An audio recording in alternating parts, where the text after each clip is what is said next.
Early flyaway races often reveal as much about a team's development priorities as they do about outright performance.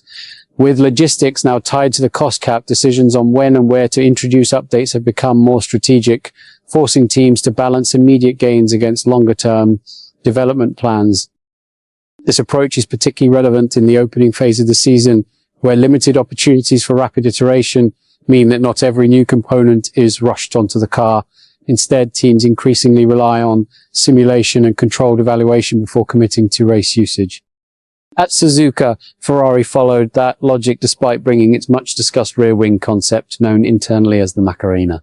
Although sufficient parts were available to equip both cars, the team ultimately chose not to run the rotating rear flap during Friday practice, opting instead for a more conservative configuration on the SF26.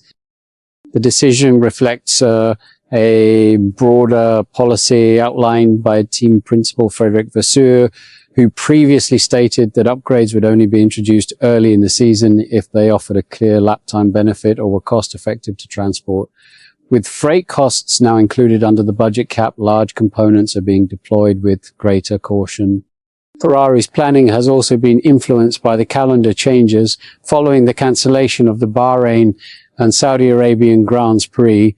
The resulting gap provides an opportunity to accelerate development behind the scenes, reducing the pressure to introduce unfinished solutions during race weekends.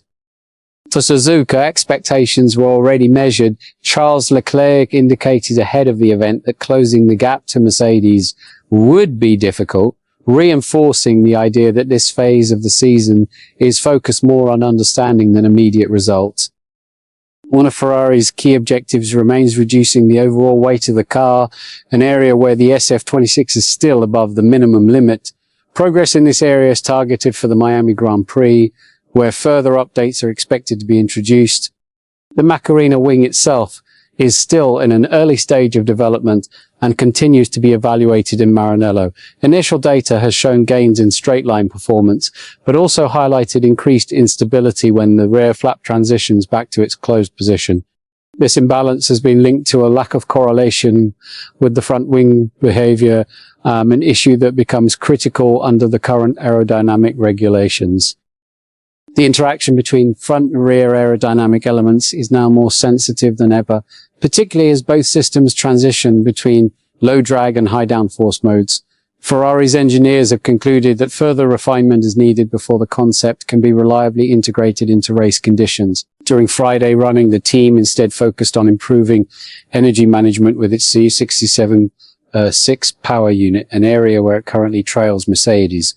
Efforts are centered on enhancing battery recharge efficiency without abandoning the existing engine philosophy, which is built around a smaller turbocharger. Additional components, including a revised halo-mounted element, were also brought to Suzuka for potential evaluation. However, the priority remained on optimizing the current package rather than introducing multiple variables at once. Ferrari's approach suggests a willingness to delay immediate gains in favor of a more structured development path. The coming races will indicate whether this strategy allows the team to close the gap as upgrades are progressively introduced. What's your take on this situation? Share your opinion below and don't forget to subscribe to the channel for more Formula One updates.